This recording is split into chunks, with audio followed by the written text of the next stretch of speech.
पति, पत्नी और नौकरानी। शीतल और अभिमन्यु की शादी को 5 साल हो चुके थे, लेकिन अभी तक उनका कोई बच्चा नहीं हुआ था। इसकी वजह से शीतल और अभिमन्यु परेशान रहते थे, लेकिन उन दोनों से ज्यादा परेशान थी शीतल की सास, यानी अभिमन्यु की माँ जानकी देवी। जानकी देवी चाहती थी कि जल्दी से जल्दी उनकी गोद में पोता या पोती आ जाए, और इसीलिए वो अपनी बहू शीतल को लेकर एक दिन हॉस्पिटल पहुंची। डॉक्टर मैडम, जरा ठीक से चेक करके बताइए ना। कई बड़े बड़े डॉक्टर को दिखाया है, लेकिन मेरी बहू माँ ही नहीं बन पाती। मैंने शीतल को बहुत अच्छे से चेकअप किया है। देखिए, बात यह है कि शीतल के अंदर माँ बनने की कैपेसिटी नहीं है। ये आप क्या कह रही हैं डॉक्टर साहब? कोई तो इलाज होगा ना, कोई दवाई दे दीजिए। देखिए, कुछ प्रॉब्लम ऐसी होती है जिनका कोई ट्रीटमेंट नहीं होता। आई एम सॉरी टू से, लेकिन शीतल कभी माँ नहीं बन सकती, क्योंकि उसके यूट्रस में अंदर से ही कुछ प्रॉब्लम है। घर आने के बाद क्या हुआ माँ? कहाँ लेकर गई थी आप शीतल को? अरे कहाँ लेकर जाती, डॉक्टर मैडम के पास ले गई थी, लेकिन तेरी बीवी तो कभी माँ बन ही नहीं सकती। मम्मी जी, इसमें मेरी क्या गलती? अगर अंदर से कोई प्रॉब्लम है तो उसमें मैं भी कुछ नहीं कर सकती। जानती हूँ, ये बात डॉक्टर के मुंह से सुन चुकी हूँ। अब दोबारा मेरे सामने इस बात का गाना मत गा। अरे माँ, परेशान होने की जरूरत नहीं है, हम सोचते हैं ना कुछ। अरे क्या सोचेगा तू? जब डॉक्टर कह चुका है कि तेरी बीवी माँ नहीं बन सकती, तो बता क्या सोचेगा तू? कहाँ से लाएगा बच्चा? माँ, ये तो मैं भी नहीं जानता। अभिमन्यु, क्यों ना हम अनाथ आश्रम से एक बच्चा गोद ले आए? क्या फर्क पड़ता है बच्चा हमारा हो या गोद लिया हुआ? हाय, बड़ी बातें बनाने वाली। क्या फर्क पड़ता है? अरे क्यों फर्क नहीं पड़ता? मुझे इस वंश को आगे बढ़ाने के लिए मेरे बेटे का खून चाहिए, किसी दूसरे का नहीं। लेकिन माँ, आप जानती हैं कि ये अब पॉसिबल नहीं है। मैं कुछ नहीं जानती। मैं किसी पराये की औलाद को इस घर में अपना पोता या पोती बन के बढ़ता हुआ नहीं देख सकती। मेरा वंश मेरे बेटे के खून से ही आगे बढ़ेगा। लेकिन मम्मी जी, ऐसा कैसे हो पाएगा? आप अच्छी तरह जानती है ना, मेरा और अभिमन्यु का बच्चा नहीं हो सकता। तो मैं अपने बेटे की दूसरी शादी करवाऊंगी, और अपनी दूसरी बीवी से ये मुझे बच्चा पैदा करके देगा। ये आप क्या कह रही हैं माँ? मैं किसी और से शादी नहीं करने वाला। मेरे रहते हुए आप अभिमन्यु की शादी किसी और से करवाएंगी? मम्मी जी, आप ऐसा कैसे कर सकती हैं? तू बस देखती जा बहू, मैं ऐसा कैसे कर सकती हूँ। कुछ दिनों के बाद, अभिमन्यु, मैंने तेरे लिए लड़की ढूंढ ली है। माँ, मैं आपको कितनी बार समझाऊं, मुझे किसी से शादी नहीं करनी है। पहले मेरी बात सुन। ये जो चमेली है ना, हमारे घर में काम करने आती है, वो तुझसे शादी करने के लिए तैयार है। मम्मी जी, आप अभिमन्यु की शादी एक नौकरानी के साथ करवाएंगी?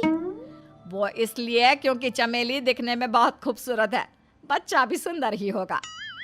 मम्मी जी, लेकिन एक बच्चे के लिए अपने बेटे की शादी नौकरानी के साथ करवाना, क्या ये सही है? अगर अभिमन्यु ने शादी नहीं की ना, तो मैं अपनी जान दे दूंगी। अब देख लो, अगर तुम्हें अपनी माँ की जान प्यारी है तो तुम्हें इस नौकरानी के साथ शादी करनी ही होगी। इस तरह जानकी देवी अपने बेटे अभिमन्यु की शादी नौकरानी चमेली के साथ करवा देती है। कुछ दिनों के बाद, नौकरानी से मालकिन बन के तो मजा आ गया। अब तो मैं इस घर की मालकिन हूँ। देखो, अपने आप को ज्यादा मालकिन समझने की कोशिश मत करो। एक बार तुम्हारा और अभिमन्यु का बच्चा इस दुनिया में आ जाए, उसके बाद तुम इस घर से हमेशा के लिए चली जाना। अरे जाओ जाओ, किसी और के आगे बातें बनाना। एक बच्चा तो पैदा नहीं कर सकी, बढ़िया आई। जाओ, जाकर मेरे लिए कॉफी बना कर लाओ। नौकरानी मैं हूँ या तुम? मम्मी जी, देखिए ना शीतल मुझसे किस तरह से बात कर रही है। शीतल, तुम्हें पता है ना चमेली प्रेग्नेंट है, मेरे बेटे के बच्चे की माँ बनने वाली है। वो जैसा कहती है वैसा करो। लेकिन मम्मी जी, वो मुझे नौकरों की तरह ट्रीट कर रही है। अरे तो करेगी ना, वैसे भी बहू तुम हो किस काम की? एक बच्चा तो पैदा नहीं कर सकती। जाओ, अब घर के सारे काम करो और चमेली को आराम करने दो। थैंक यू मम्मी जी, भगवान आपका भला करे। आप नहीं होती तो मैं नौकरानी से महारानी कैसे बनती? देखो, तुम्हें जो चाहिए सब मिलेगा। खूब खाओ पियो, मजे की जिंदगी जियो, लेकिन बस मुझे एक बच्चा पैदा करके दे दो। कुछ दिनों के बाद, मम्मी, बच्चे के लिए आपने मेरी शादी चमेली के साथ करवा तो दी, लेकिन दिन और रात का चैन मिट गया है। सारा दिन शीतल और चमेली की बहस चलती रहती है। अब शीतल को इस घर में रखने से क्या होगा? मैं तो कहती हूँ उसे घर से निकाल दो, है भी किस काम की। मैं ऐसा नहीं कर सकता माँ, वो मेरी पत्नी है, उससे बहुत प्यार करता हूँ मैं। तुम्हारी पत्नी चमेली है, चमेली, उससे प्यार करो। अरे तुम्हारे बच्चे को जन्म देने वाली है वो। अभिमन्यु, मैं खुद ही इस घर से चली जाती हूँ। वैसे भी अपने ही घर में नौकरों की तरह रहकर परेशान हो चुकी हूँ। घर की नौकरानी मेरे ऊपर हुक्म चलाती है, वो तुम्हारी पत्नी बन चुकी है। अब मेरा इस घर में क्या काम? अभिमन्यु के बार बार रोकने पर भी शीतल उस घर से चली जाती है। कुछ दिनों के बाद चमेली एक बच्चे को जन्म देती है। भगवान ने मेरी सुन ली, मेरे बेटे का घर भर गया, उसका अपना बच्चा इस दुनिया में आ गया। मम्मी जी, बच्चे को हाथ लगाने से पहले मेरी एक शर्त तो सुन लो। तुम कहना क्या चाहती हो चमेली? आपकी मम्मी को बहुत शौक था ना अपने पोते को खिलाने का। अब देखो, इस दुनिया में हर चीज की कोई ना कोई कीमत तो होती है। तुम अपनी आधी प्रॉपर्टी मेरे नाम कर दो, बच्चा तुम्हारे नाम। अरे लेकिन मैंने अपने बेटे से तुम्हारी शादी करवाई है, अब ये सौदेबाजी कहाँ से आ गई? जो औरत अपनी बहू को घर से निकाल कर एक नौकरानी के साथ अपने बेटे की शादी करवा दे, वो तो सौदेबाजी कर ही सकती है ना। उसका कैसे भरोसा कर सकते हैं? मुझे बस आप लोगों की प्रॉपर्टी चाहिए, उसके बाद ही बच्चे को आप हाथ लगा सकते हैं। मैंने कहा था ना मम्मी, आप गलत कर रही हैं। देखिए, उसका नतीजा आपके सामने है। जब शीतल को पता चलता है कि अभिमन्यु और चमेली का बच्चा दुनिया में आ गया है, तो वो अपने घर पहुंचती है। अभिमन्यु, कहाँ है आपका बच्चा? क्या मैं उसे देख सकती हूँ? कुछ भी मत पूछो शीतल, माँ की हुई एक गलती हम लोगों पर भारी पड़ रही है। वो नौकरानी अपनी औकात पर आ गई है और अब हमसे अपनी आधी प्रॉपर्टी मांग रही है, वो भी बच्चे के बदले में। एक बात कहूँ अभिमन्यु, आप उसे कुछ भी देने से मना कर दो। अरे कैसी बात कर रही हो? मेरे बेटे की औलाद है उसके पास, ऐसे कैसे मना कर दे? मम्मी जी, वो अभिमन्यु का बच्चा नहीं है, वो चमेली और उसके बॉयफ्रेंड का बच्चा है। ये तुम क्या कह रही हो शीतल? ये देखिए वीडियो, चमेली और उसका बॉयफ्रेंड आपस में बातें कर रहे हैं कि उन दोनों ने मिलकर आपको बेवकूफ़ बनाया है और अब इस बच्चे के बदले आपसे प्रॉपर्टी भी हड़प लेंगे। हे भगवान, ये मुझसे क्या हो गया? ना तो बच्चा मिला और अपने बेटे की नौकरानी के साथ शादी करवा दी सो अलग। अब क्या होगा? मुझे माफ़ कर दो शीतल, मेरी वजह से तुम्हें बहुत तकलीफ हुई है। अभिमन्यु, मैंने कहा ना, उस नौकरानी को उसके बच्चे सहित इस घर से बाहर निकाल दो। लगता है मेरे अभिमन्यु का बाप बनने का सपना अधूरा ही रह जाएगा। अभिमन्यु, अपनी मम्मी से कहो कि परेशान ना हो। आपको याद है एक बार हम एक IVF सेंटर गए थे, मैंने फिर से वहाँ जाकर बात की थी और आपको पता है इस बार मैं प्रेग्नेंट हूँ, क्योंकि हमने वहाँ पर प्रोसीजर करवाया था जिसकी वजह से मैं प्रेग्नेंट हो गई थी और इस बात का पता मुझे बस कुछ महीने पहले ही लगा है। हमारा बच्चा इस दुनिया में आने वाला है अभिमन्यु। मुझे माफ कर दो शीतल बहू, मुझसे बहुत बड़ी गलती हो गई। कोई बात नहीं माँ, लेकिन अब हमें उस धोखेबाज नौकरानी को इस घर से बाहर निकालना है और इस घर की मालकिन को वापस घर लाना है, वो भी अपने बच्चे के साथ। बहू के हाथ। घर की बहू शीना को इस बात का बड़ा घमंड था कि जिस काम में वो हाथ डालती थी वो काम अच्छा हो ही जाता है। शीना की हर बात में हाथ का इस्तेमाल जरूर होता था। एक दिन शीना का पति आकाश उससे कहता है, कल जो वो भिंडी बनाई थी ना तुमने, वाह वाह वाह वाह, मजे आ गए। मैंने अपने हाथों से बनाई थी। मेरे हाथों में वैसे भी जादू है, जिस चीज को छू लेती हूँ सोना बन जाती है। अब ये थोड़ा ज्यादा हो रहा है। मतलब अगर हर चीज को छू के सोना ही बना देती हो तुम, तो हमारे नाम के पीछे भी अंबानी ही लगा देते हम। चुप रहो, मुंह पे हाथ रख लो, कुछ भी बोलते रहते हो। शीना की सास बगिया से पूजा के लिए फूल चुन रही थी। सुंदर, अति सुंदर, कितने प्यारे गुलाब के फूल हैं, भगवान जी खुश हो जाएंगे। मैंने अपने हाथों से जो पौधा लगाया था, मेरे हाथों की कोई भी चीज़ बेकार नहीं जाती। हाँ बेटा, सही कह रही है। इसीलिए तो तुम्हारे पिताजी से मैंने अपने बेटे के लिए तुम्हारा हाथ मांगा था। और उन्होंने हाथों हाथ में मेरा हाथ आपकी बेटी के हाथ में दे भी दिया था। हाँ बेटा, वो तो है। पर मुझे ये बता, तू ये हर बात में हाथ क्यों बीच में लेकर आती है?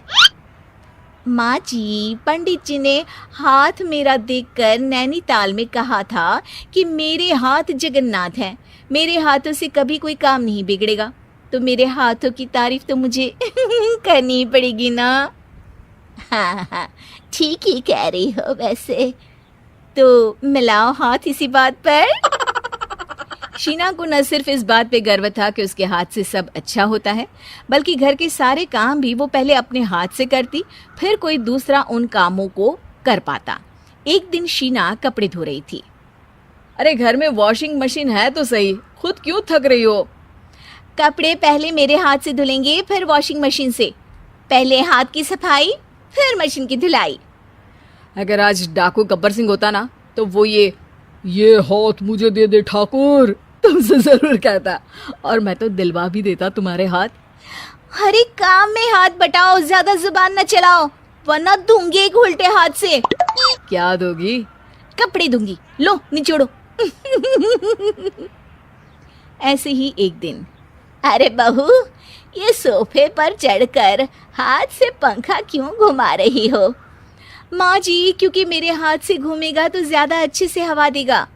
अरे बेटा, फिर तो तुम गाड़ी का पहिया भी हाथ से घुमा के मायके जाया करो। एक बार आकाश ने घर पर कार लाने की बात छेड़ी। माँ, सोच रहा हूँ कि एक कार लेकर आता हूँ। ले ले बेटा, क्यों नहीं?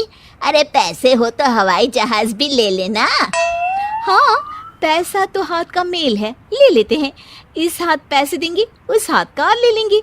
मुझे तो लगता है कि बहू कार भी अपने हाथों से धक्का लगाकर घर लाएगी। वो तो नहीं करूंगी, लेकिन सबसे पहले स्टीयरिंग पर हाथ मैं ही लगाऊंगी, ताकि गाड़ी का आना शुभ हो। अरे घर ले आने तो दो, फिर हाथ लगा लेना। लेकिन शीना नहीं मानती। अगले दिन ही सब कार लेने जाते हैं। शीना सेल्समैन से कहती है, भैया ये कार बहुत पसंद है, पैक कर दो। अरे ओ भाग्यवान, 2 मीटर कपड़ा नहीं है जो पैक करवा ले, जरा चला कर तो देखने दो। यस सर, बिल्कुल, टेस्ट ड्राइव कीजिए ना। अरे नहीं नहीं, सबसे पहले मैं हाथ लगाऊंगी गाड़ी को, मेरे हाथ अच्छे हैं। अरे यार, हाथ तो मैं भी धोता ही हूँ, और आजकल तो सैनिटाइजर से भी धोता हूँ। मेरे काम में हाथ ना अड़ाओ। अरे टांग ना अड़ा होता है भाग्यवान, हाथ नहीं। शीना ड्राइविंग सीट पर बैठ जाती है और आकाश उसे गाड़ी के फंक्शन समझाता है। देखो शीना, ध्यान रखना, ये है स्टीयरिंग, इससे राइट लेफ्ट जाएंगे। ये है एक्सेलरेटर, इससे स्पीड कंट्रोल कर सकते हैं। और उसी के पास में है ब्रेक, जो तुम्हारी जुबान में शायद मिसिंग है। ठीक है, ज्यादा भी सिखाने की जरूरत नहीं है। मेरी माँ तो कहती है कि मैं अगर अपनी शुभ हाथ लगा दूं तो जग घूम जाए, तो ये स्टीयरिंग क्या चीज़ है? शीना गाड़ी स्टार्ट कर देती है और स्टीयरिंग को घुमाते हुए एक्सेलरेटर पर धीरे से पैर रखती है और शोरूम के बाहर के एरिया में ही गाड़ी घूमने लगती है, जहाँ दूसरी गाड़ियाँ भी रखी हैं। देखा मेरे हाथों का कमाल। अब ब्रेक दबा दो, आगे गाड़ी है। शीना आगे गाड़ी देखकर घबरा जाती है और पाँव गलती से एक्सेलरेटर पर पड़ जाता है। कार आगे खड़ी एक बड़ी गाड़ी में घुस जाती है। दोनों कार से उतरते हैं। सेल्समैन भागते हुए आता है। अरे 7 लाख की गाड़ी खरीदने आए थे और 15 लाख की गाड़ी ठोक दी। Oh my God. आकाश की माँ, आकाश और शीना घबरा जाते हैं। इतना सारा पैसा कहाँ से आएगा? तभी वहाँ मैनेजर भी आ जाता है, पूरा माजरा समझता है। अरे टेंशन मत लीजिए, गाड़ियों का इंश्योरेंस था, आप जो कार लेने आए थे वही खरीद लीजिए। पर मैडम, जब तक आप सीख ना ले तब तक गाड़ी मत चलाइएगा। अभी तो आपने गाड़ी बस ठोकी है, जिसका बीमा भी था, लेकिन सड़क पे चलते हर इंसान का बीमा नहीं होता। अरे मेरे हाथों से ठुक भी गया ना तो उसकी जिंदगी बन जाएगी, और अगर चला भी गया तो स्वर्ग ही पाएगा। मैनेजर साहब, मेरे हाथ में कोई दिक्कत नहीं है, वो तो बस पाँव गलत जगह पर चला गया था। शीना की बात सुनकर आकाश अपना सर पीटता है और उसकी सास अपने हाथ से खुद का मुंह छिपा लेती है और मैनेजर हाथ जोड़कर माफी मांग लेता है। भाभी जरा मेरा टिफिन दे दो, कॉलेज के लिए लेट हो रही हूँ। ये ले बेटी तेरा टिफिन। तभी रमन भी वहां आ जाता है। माँ, तुम अकेले ही सारा काम क्यों कर रही हो? प्रतिज्ञा कहाँ है? तुम्हें उसकी फिटनेस का तो पता है ना, बैकयार्ड में एक्सरसाइज कर रही है। फिटनेस और एक्सरसाइज वगैरह ठीक है, लेकिन उसे घर के काम में तुम्हारी मदद भी तो करनी चाहिए। अरे ठीक है, सीख जाएगी। जब तक मैं हूं तुम्हें किस बात की फिक्र? हाँ। इसके बाद रमन और उसकी बहन दोनों घर से निकल जाते हैं और सास घर के कामों में व्यस्त हो जाती है। वहीं दूसरी तरफ प्रतिज्ञा अपनी एक्सरसाइज पूरी करके थकी हुई गार्डन में ही बैठ जाती है। आज तो पूरे 2.5 घंटे एक्सरसाइज कर ली। Now I am tired. थोड़ी देर आराम करके फिर शाम को योगा करूंगी। प्रतिज्ञा अपने कमरे में जाकर सो जाती है। सुबह से शाम हो जाती है। रमन और रेखा भी घर वापस आ जाते हैं, पर प्रतिज्ञा अभी तक कमरे से बाहर नहीं निकलती, जिस पर एक बार फिर अपनी माँ को अकेले काम करते हुए देखकर रमन उनसे कहता है, माँ, तुम हर समय अकेले काम में लगी रहती हो। आखिर प्रतिज्ञा पूरा दिन करती क्या है? बेटा, वो थक कर आराम कर रही है, आ जाएगी। तुम हाथ मुंह धोकर डिनर करने आ जाओ। रमन बिना कुछ बोले वहां से चला जाता है। थोड़ी देर बाद वो सब डिनर करने बैठते हैं। तभी प्रतिज्ञा भी वहां आ जाती है और डिनर में बने खाने को देखकर बोलती है, मम्मी ये क्या, सब कुछ तला भुना बनाया है। यू नो, ऐसा खाना आप सब और मेरी हेल्थ के लिए कितना खराब है। प्रतिज्ञा, तुम खुद कभी माँ की मदद करती नहीं और ऊपर से खाने में नुक्स निकाल रही हो। अरे बहू, हम सबकी हेल्थ के बारे में ही तो सोच रही है। बहू, मुझे ना वो डाइट वाला और बिना घी तेल का खाना बनाना आता नहीं। कुछ नहीं होता मम्मी, वो भाभी बना लेगी। आखिर इतनी फिटनेस फ्रीक है, डाइट फूड बनाना भी जरूर आता होगा। वो सब डिनर करके सोने चले जाते हैं। अगली सुबह फिर हमेशा की तरह प्रतिज्ञा अपनी एक्सरसाइज और योगा करने लगती है और उसकी सास घर का सारा काम, जिसे करते हुए अचानक उनकी तबीयत खराब हो जाती है और सीने में दर्द शुरू हो जाता है। मर गई बहू। रमन, अरे कोई तो सुनो। और इसी बीच वे बेहोश हो जाती हैं।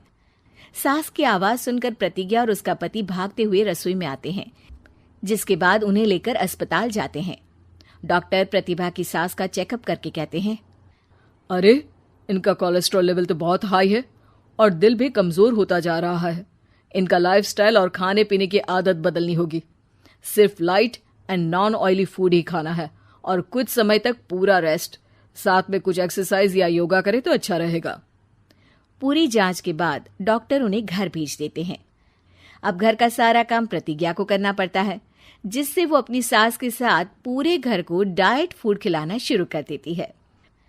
प्रतिज्ञा, ये क्या बेस्वाद और फीका खाना है, मैं ये सब नहीं खाने वाला।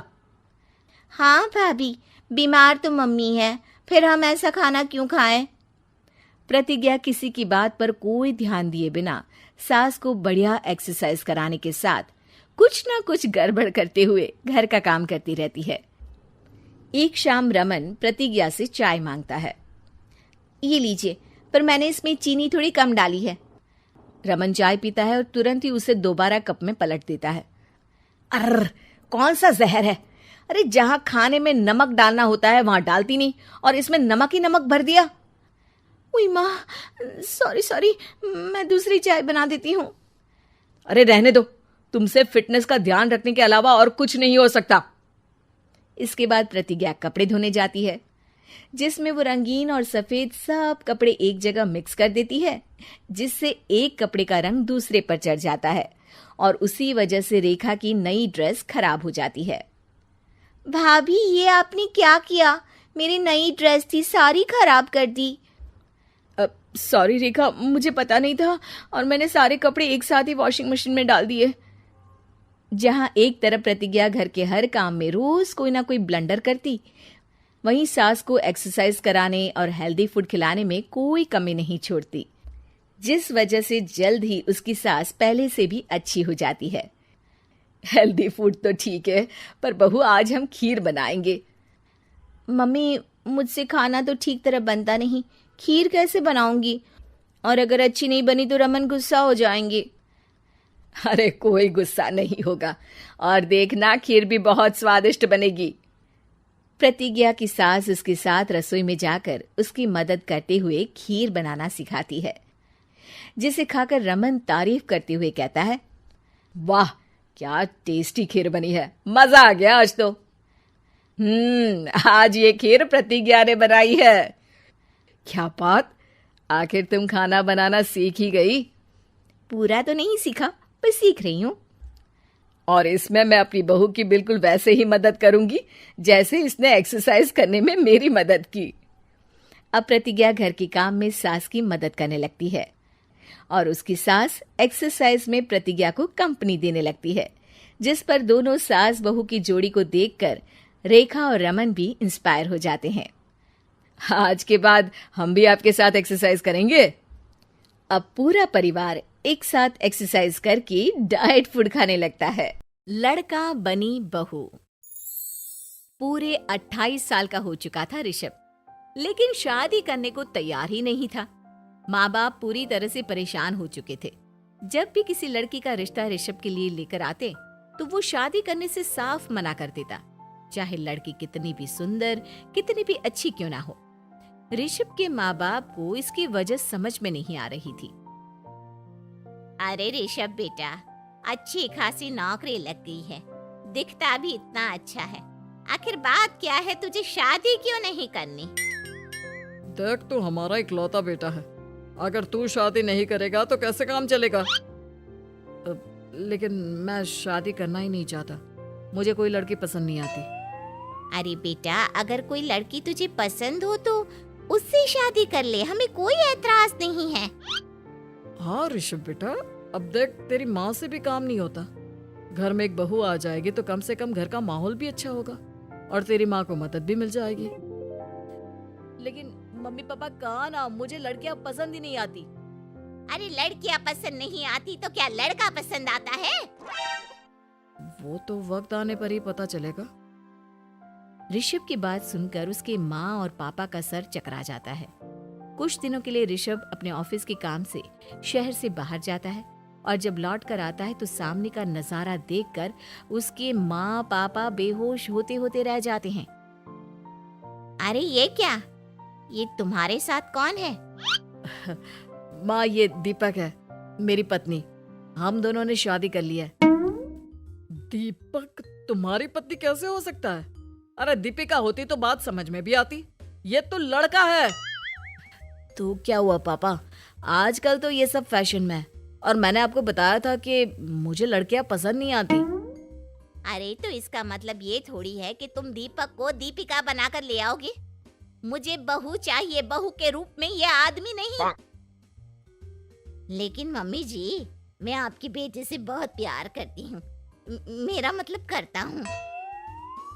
अरे इसको तो करता हूँ करती हूँ का अंतर भी नहीं पता, लेकर जाए इसे वापस।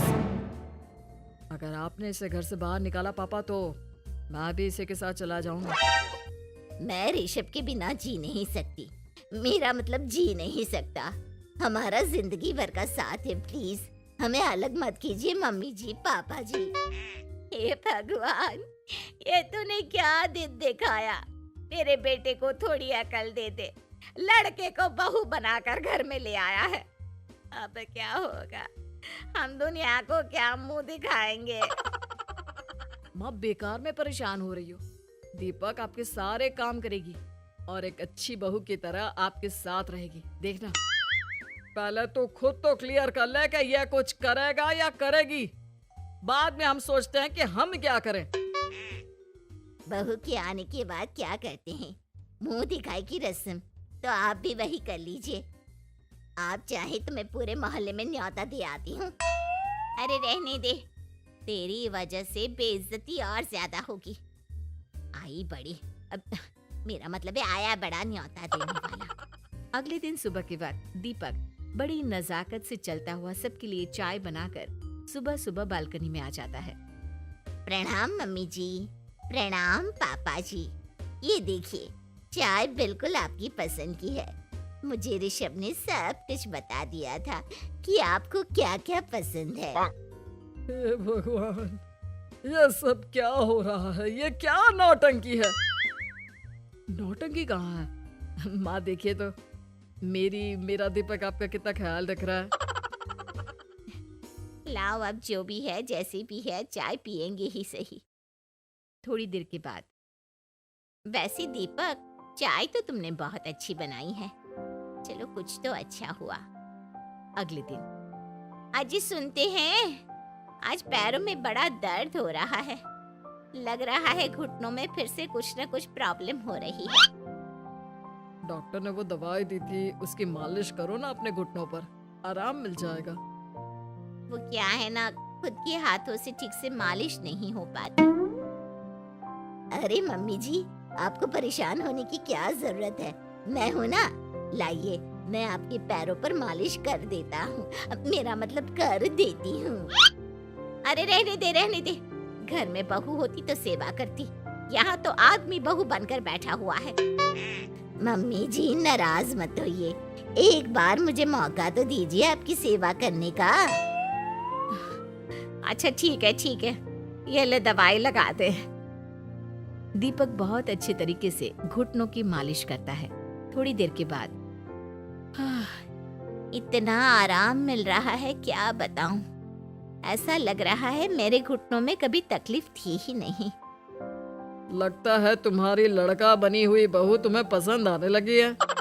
ऐसा कुछ भी नहीं है, वो तो बस इतने अच्छे से मालिश की इसलिए मैंने इसकी तारीफ कर दी। मम्मी जी पापा जी आपस में लड़ाई नहीं करते। अच्छा आप ये बताइए, शाम के खाने में क्या खाएंगे? पनीर, दाल मखनी, पुलाव, कुछ भी स्पेशल बता दीजिए। अरे भाई, ये सारी चीजें मुझे तो खाने में बहुत ही पसंद है। तुम क्या कोई औरत हो जो पनीर दाल मखनी बनाओगी? हाँ, अरे लड़का हो तो लड़के की तरह बिहेव किया करो ना। भले ही मैं लड़का हूँ तो क्या हुआ, अब तो मैं ऋषभ की पत्नी और आपके घर की बहू हूँ, तो मुझे उसी तरह से रहना पड़ेगा ना।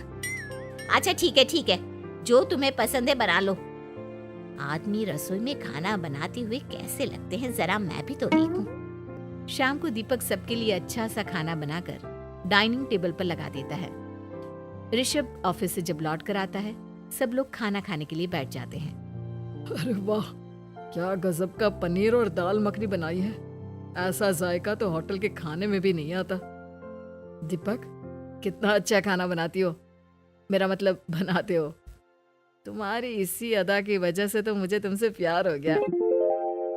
अरे बहुत हो गया, आदमी होकर आदमी से प्यार करते हो। अरे लेकिन कुछ भी कहो, जरा खाना खा कर तो देखो ऋषभ की माँ, मजा आ जाएगा। हाँ वैसे बात तो आपकी सही है, खाना तो वाकई में लाजवाब है। इतना स्वादिष्ट पनीर तो मैंने अपनी जिंदगी में नहीं खाया। कितना अच्छा होता अगर ये दीपिका होती। और फिर अगली सुबह कुछ ऐसा होता है जिसे देखकर ऋषभ के माँ और पापा ना केवल खुश होते हैं, बल्कि हैरानी से उनकी आंखें फटी की फटी रह जाती हैं। उन्होंने जो नजारा अपनी आंखों के सामने देखा, उसे देखकर उन्हें अपने आप पर भरोसा नहीं हुआ। सुबह का वक्त था, सब लोग बालकनी में बैठकर सुबह की चाय का इंतजार कर रहे थे। तभी रसोई में से एक बहुत ही खूबसूरत लड़की, जिसके लंबे लंबे बाल थे और जिसने साड़ी पहनी हुई थी, हाथ में चाय की ट्रे लेकर वहां आती है। अरे ये कौन है? रातों रात हमारा लड़की बहू बन गया क्या? मुझे लगता है कोई सपना देख रहा है। इतनी सुंदर बहू तो हमने सपने में भी नहीं देखी। देखा माँ, जादू हो गया, जादू। अरे लेकिन ये है कौन? तुम्हारा वो आदमी वाला पत्नी कहाँ चला गया? आपने मुझे पहचाना नहीं? मैं दीपक नहीं, दीपिका हूँ। इतने दिन से लड़के के कपड़े पहनकर आपके घर में आपकी बहू बनी हुई थी। माँ, ये दीपक नहीं, दरअसल ये दीपिका थी। लेकिन इसे लड़कों की तरह रहने का शौक था और इसे लड़की की तरह रहना मंजूर नहीं था, इसलिए मैं इसे लड़के के रूप में आपकी बहू बनाकर यहाँ ले आया। तो फिर अचानक ये उसका हृदय परिवर्तन और रूप परिवर्तन कैसे हो गया? वो क्या है ना, मुझे बाद में एहसास हुआ कि आप लोग इस बात को लेकर बहुत दुखी हैं कि आपकी बेटी ने एक लड़की के साथ शादी की है, इसलिए मैं अपने असली रूप में वापस आ गई। हमने कोई पुण्य कर्म किए होंगे जो तुम्हारे जैसा मेरा मतलब तुम्हारे जैसी बहू मिली, इतनी खूबसूरत और इतना ख्याल रखने वाली। भला हो भगवान का कि हमें लड़की बहू मिली है, लड़का बहू नहीं। केजीएफ वाली बहू। निर्मला जी के बेटे सुमित की शादी नव्या के साथ हो गई और निर्मला जी बहुत खुश थी क्योंकि बहू रानी दिखने में बहुत खूबसूरत थी और नेचर भी अच्छा था। निर्मला जी का बहुत अच्छे से ख्याल रखती थी, कभी किसी से झगड़ा नहीं करती थी। लेकिन निर्मला जी की बहू में कुछ तो अनोखा था और वो ये था कि केजीएफ मूवी देखने के बाद केजीएफ मूवी के हीरो की बहुत बड़ी फैन बन गई थी और बस हर वक्त उसे ही कॉपी करने की कोशिश करती रहती। बस एक यही आदत की वजह से निर्मला जी को कभी कभी उस पर गुस्सा आ जाता। बाकी सब कुछ ठीक था। सुमित बेटा, तुम नव्या को समझाने की कोशिश क्यों नहीं करते? अरे बार बार केजीएफ के हीरो की तरह भेस बदल कर घूमती रहती है कॉलोनी में, सब देख देख कर हंसते हैं। क्या करूं मम्मी, मैंने उसे कई बार कहा कि बहू हो, बहू की तरह रहा करो, लेकिन उसके सर पर तो केजीएफ का भूत सवार है, किसी की सुनती ही नहीं। ठीक है बेटा, तो ऑफिस जा, मैं एक बार और उससे बात करने की कोशिश करती हूँ। थोड़ी देर के बाद नव्या अपने कमरे से निकलकर बाहर आती है।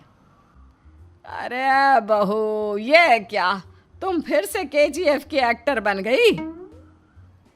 मम्मी जी, आपको पता है ना, मैं उसकी पर्सनालिटी से बहुत इम्प्रेस्ड हूँ और मेरी फेवरेट मूवी है ये। जानती हैं, मैंने तो सारे डायलॉग्स भी रट कर रख लिए हैं। अरे बेटा, लेकिन थोड़ा बहुत समाज की भी तो परवाह करनी पड़ती है ना। तुम इस तरह घूमती हो, सब लोग क्या सोचते होंगे, थोड़ा तो डरा करो। मम्मी जी, डर होना चाहिए और दिल में होना चाहिए, वो अपुन के नहीं, सामने वाले के दिल में होना चाहिए। अरे यार, तुम फिर से केजीएफ के डायलॉग मारने लगी। अरे पता नहीं कब समझोगी।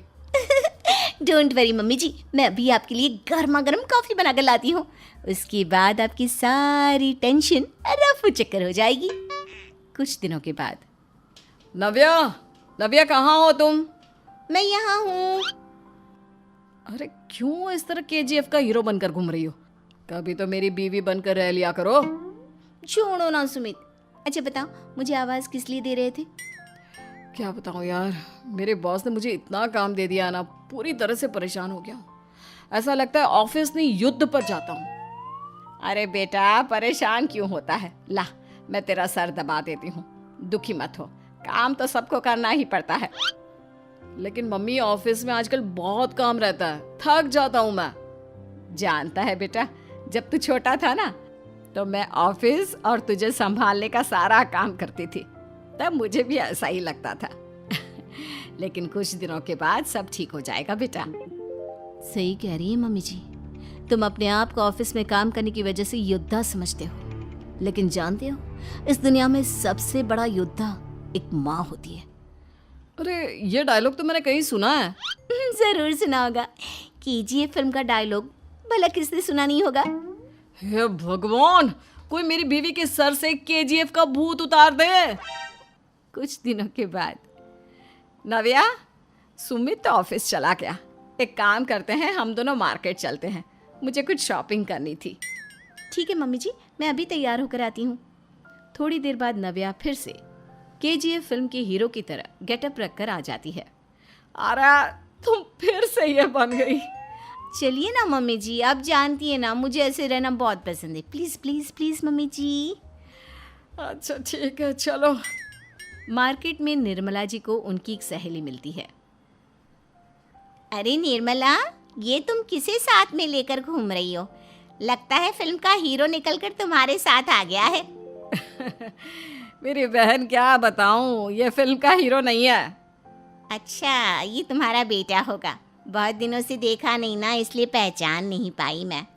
अरे नहीं नहीं, मेरी पूरी बात तो सुनो। ये मेरी बहू है नव्या। है? लेकिन दिखने में तो ये बिल्कुल केजीएफ के एक्टर की तरह नजर आ रही है। हाँ, वो क्या है ना, इसे इसी तरह रहना पसंद है। क्या बात है बहू, शहर में इस तरह घूम रही हो, तुम्हें बिल्कुल भी अजीब नहीं लगता? लोग तुम्हारे बारे में क्या कहेंगे? आंटी जी, जो शहर में रहने आता है ना, वो उसके बारे में सीखता है, और जो राज करने आता है ना, वो शहर को अपने बारे में सिखाता है। और मैं इस शहर को अपने बारे में सिखा रही हूँ। अरे ऐसा ही कुछ तो केजीएफ पिक्चर के हीरो ने भी बोला था ना अपनी फिल्म में। ये हुई ना बात, सही पहचाना आपने। केजीएफ फिल्म के हीरो का ही डायलॉग है ये। निर्मला जी और नव्या को मार्केट में शॉपिंग करते करते शाम हो जाती है और शाम को घर लौटते वक्त एक सुनसान सड़क पर अचानक से एक चोर उनके सामने आकर खड़ा हो जाता है। चुपचाप अपना सारा रुपया, माल, पैसा मुझे दे दो। क्यों दे दे पैसे? तुमने दिए क्या सामान खरीदने के लिए? ओए चुप कर। और इस तरह बहुरुपया बनकर क्यों घूम रहा है? अरे घूम रहा नहीं, घूम रही है। बहू है ये मेरी। लेकिन देखने में तो तुम्हारा बेटा जैसा लगता है। वैसे कुछ भी कहो, बेटा है बड़ा हैंडसम। अरे चुप कर, कहा ना बेटा नहीं, बहू है मेरी, बहू है।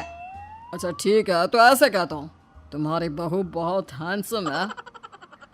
ओए मिस्टर चोर, ज्यादा बातें बनाने की जरूरत नहीं है। चुपचाप यहाँ से निकलो, तुम्हें कुछ नहीं मिलने वाला। ऐसी बात है। एक मिनट रुको, ये देखो मेरे हाथ में गन है ना, गन। तुम दोनों का भेजा उड़ा दूंगा। नव्या लपक कर वो गन चोर से छीन लेती है।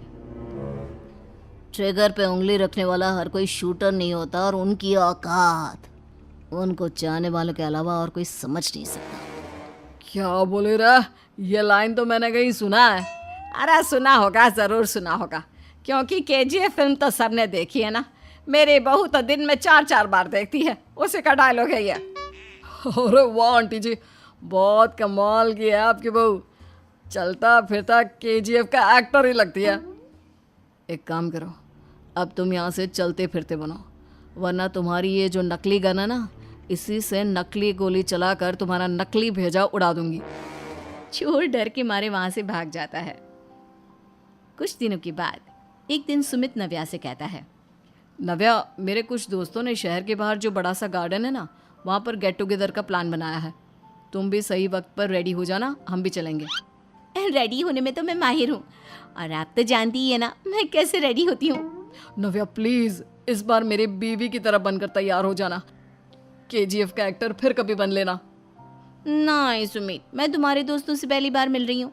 मैं अपना असली हुनर तो दिखाऊंगी ना उन्हें, ताकि उन्हें भी पता चले कि तुम्हारी बीवी बीवी नहीं, बल्कि एक बहुत फेमस फिल्म का स्टार है, स्टार। ठीक है, तुम्हारी जिद के आगे मेरी कहाँ जलने वाली है। और फिर सुमित अपनी बीवी को लेकर अपने दोस्तों के पास पहुंचता है। यह है मेरी पत्नी नव्या। अरे मुझे तो लगा ये तुम्हारा कोई नया दोस्त है। हाँ, मैं भी बहुत देर से सोच रहा था कि सुमित का नया दोस्त तो बड़ा हैंडसम है। आप लोगों को गलत फहमी हुई है, मैं इनका दोस्त नहीं बल्कि इनकी बीवी हूँ। अगर आप बीवी हैं तो बीवी की तरह क्यों नहीं रहती? आपको देखकर तो ऐसा लगता है जैसे सुमित अपनी किसी कॉलेज की फ्रेंड को लेकर घूम रहा है। अब क्या बताऊँ यार, तुम लोग ही समझाने की कोशिश करो, मेरी तो कोई बात नहीं सुनती। अरे भाभी जी, ये तो बहुत बुरी बात है, रियली वेरी बैड। हमारे दोस्त को तो बीवी के साथ रहने की फीलिंग ही नहीं आती होगी। If you think I am bad, I am your dad. अरे भाभी जी, क्या कमाल का डायलॉग मारा है, मजा आ गया। आप तो एक्टिंग भी बहुत अच्छी करती हैं। हाँ, लेकिन बस एक ही इंसान की एक्टिंग करती है मेरी बीवी, केजीएफ के हीरो की, और उसी की तरह रूप बदल बदल कर घूमती रहती है। यार सुमित, तेरे तो मजे हैं, चलता फिरता सिनेमा हॉल तेरे संग चलता है। बेटा, मेरे कितने मजे हैं और कितने नहीं, ये तो मुझे ही मालूम है। ऐसा क्यों कह रहा है यार, सारा दिन डायलॉग सुनने को मिलते हैं, और बीवी एक हैंडसम दोस्त की तरह नजर आती है, और क्या चाहिए? क्या बताऊं भाई, कई बार रात को सोते वक्त जेब में नकली गन रखकर सोती है, और फिर झटके से मेरे सर पर गन तान के केजीएफ के डायलॉग मारती है। उस वक्त मेरी क्या हालत होती होगी ये तो मैं ही समझ सकता हूँ ना। सुमित की बात सुनकर उसके सारे दोस्त जोर जोर से हंसने लगते हैं। एक शाम प्राची टीवी पर सीरियल देख रही होती है, तभी उसकी सास वहां आती है। अरे सीरियल में तो ऐसे मग्न है जैसे आज रात का खाना पड़ोसी आकर बनाएंगे। मुझे पता ही नहीं था आपने अपने बेटे की शादी पड़ोस में भी की हुई है। हैं? मतलब? मतलब इस घर में सारा काम बहू ही करती है, आप तो सिर्फ खर्राटे मारती हैं। अच्छा जी, फिलहाल तो तुम आराम फरमा रही हो, चलो जाओ, ये मेरे टीवी देखने का समय है। आहा, इसीलिए मुझे भगाया जा रहा है। सॉरी, अब तो बिल्कुल नहीं जाऊंगी। प्राची की इस बात पर दोनों सास बहू के बीच टीवी रिमोट के पीछे बच्चों जैसे छीना झपटी शुरू हो जाती है, जिसके बीच श्लोक भी काम से घर वापस आ जाता है। हाँ, आज मेरी चूहे बिल्ली की जोड़ी किस बात पर झगड़ रही है? अरे तेरे बीवी मुझे टीवी ही नहीं देखने दे रही। अरे तुम्हारी मम्मी मुझे खाना बनाने के लिए फोर्स कर रही है। अरे वाह, ऐसे बेतुके रीजन पर तो बच्चे भी झगड़ा नहीं करते। अरे मुझे कुछ मत बोल, सब इसने ही शुरू किया है। हाँ हाँ, जैसे आप तो बहुत दूध की धूली है ना। अरे बस, दोनों चुप। प्राची जाओ, खाने की तैयारी करो। और माँ तुम छोड़ो, तुम्हें क्या बोलूं, शांति से अपना सीरियल देखो, मुझे दोबारा लड़ने की आवाज सुनाई नहीं देनी चाहिए। ऐसा बोलकर श्लोक वहां से चला जाता है, जिसके पीछे पीछे प्राची भी कुछ न कुछ बड़बड़ाते हुए रसोई में चली जाती है। हाँ हाँ, सासू जी को तो कुछ बोलेंगे ही नहीं, बस मुझ पर ही हुक्म चलता है, खाना बनाओ, जैसे मैं इनके घर में खाना बनाने के लिए आई हूँ। इसी तरह शाम बीतती है और रात को श्लोक और प्राची की सास खाना खाकर सोने चले जाते हैं, लेकिन प्राची गुस्से में कुछ खाए बिना काम में ही लगी रहती है। इस घर में किसी को घंटा फिक्र नहीं पड़ता, मैं खाऊं या भूखी रहूं। प्राची कुछ देर के लिए रसोई से बाहर जाती है और जैसे ही वापस आती है तो वहां दूध का भरा ग्लास देखकर हैरान रह जाती है। फिक्र पूरी है, बस दिखाना नहीं है। प्राची दूध पीकर सोने चली जाती है और अगली सुबह एक बार फिर सास बहू का कार्टून नेटवर्क स्टार्ट हो जाता है। ये तुमने ही किया है। अरे अजीब जबरदस्ती है, मैं बोल रही हूँ मैंने कुछ नहीं किया। दोनों ने मिलकर पूरे घर को पागल खाना बनाया हुआ है। यहाँ कोई नॉर्मल इंसान तो रह ही नहीं सकता, इसीलिए अब पड़ोसी क्या रिश्तेदार भी घर आने से कतराते हैं। और सुन बेटे, तू भी चंगा, तेरी माँ भी चंगी, तेरी बीवी भी चंगी, रिश्तेदार। हाँ जी, आपको नहीं पता क्या, गंगाधर ही शक्तिमान है, रिश्तेदार ही। हाँ हाँ, बस समझ गया। कभी जानवरों जैसे लड़ेंगी तो कभी जुगलबंदी करेंगी। भाई मैं आप दोनों के बीच में नहीं फंसना चाहता। सास बहू की इस मनमौजी जोड़ी से परेशान होकर श्लोक अपना सिर खुजलाता वहां से चला जाता है। चलो अब मैं भी कीर्तन में जा रही हूँ। इस पर जैसे ही सास कमरे में अपना पर्स लेने जाती है तो वहां नाश्ते की प्लेट रखी देख मुस्कुराने लगती है और नाश्ता करके घर से बाहर निकलते हुए कुछ पैसे टेबल पर रख जाती है, जिसके कुछ देर बाद सिलेंडर वाला घर आता है। ओ मुरी मैया, मैं सिलेंडर के बारे में तो बिल्कुल भूल ही गई थी। घर खर्च के सारे पैसे भी मम्मी के पास है और श्लोक से बोला तो उल्टा 4 बात सुनाएंगे। प्राची ये सोच ही रही होती है कि अचानक उसका चेहरा चमक उठता है और वो घर में आकर इधर उधर देखने लगती है। तभी उसकी नजर टेबल पर रखे पैसों पर पड़ती है, जिन्हें वो सिलेंडर वाले को दे देती है। ये सब श्लोक देख लेता है। अच्छा बेटे, इतना बड़ा घोटाला, सबके सामने मैं तेरी दुश्मन और पीठ पीछे तेरी मेरी यारी। इस पर श्लोक एक प्लान बनाता है और शाम को सब एक साथ बैठे होने पर बोलने लगता है। माँ, तुम दोनों की बहुत लड़ाई होती है, इसलिए मैं सोच रहा हूँ कि प्राची को उसके घर छोड़ाऊं, इससे वो भी खुश रहेगी और तुम भी। अचानक श्लोक की ये बात सुनकर सास बहू शौक से उसकी तरफ देखती है। अरे ऐसे कैसे घर छोड़ाओगे, मुझे कहीं नहीं जाना।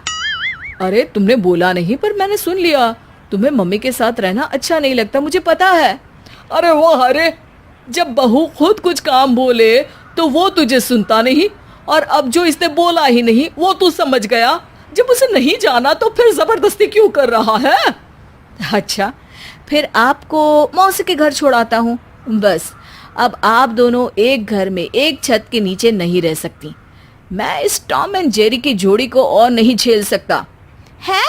ऐसे कैसे नहीं रह सकते? तुम्हें इतनी दिक्कत है तो तुम्हारा बोरिया बिस्तर पैक कर देती हूँ, लेकिन मम्मी जी कहीं नहीं जाएंगी। बिल्कुल यही सुनना था मुझे। अगर दोनों में इतना ही प्यार है फिर हर वक्त ये लड़ाई का नाटक क्यों करती हो? देखा मैंने कैसे माँ किचन में दूध रखती है और तुम उनके लिए कमरे में नाश्ता रखती हो, और कैसे वो पहले ही तुम्हारी दिक्कत समझकर घर में पैसे रखकर बाहर जाती है। अरे भाई, इतना ड्रामा तो डेली सोप में भी नहीं होता जितना तुम दोनों ने इस घर में फैलाया हुआ है। तू हमें टॉम एंड जेरी बोलता है ना, तो याद कर वो दोनों भी एक दूसरे को बाहर वालों की बुरी नजर से बचाने के लिए हमेशा सबके सामने लड़ते थे, लेकिन अकेले में दिक्कत के समय मदद भी तो करते थे। बस हमारा रिश्ता भी कुछ ऐसा ही है। और वैसे भी अगर सास बहू में तू मैं नहीं होती तो दुनिया वालों को कहानियां कैसे मिलेंगी?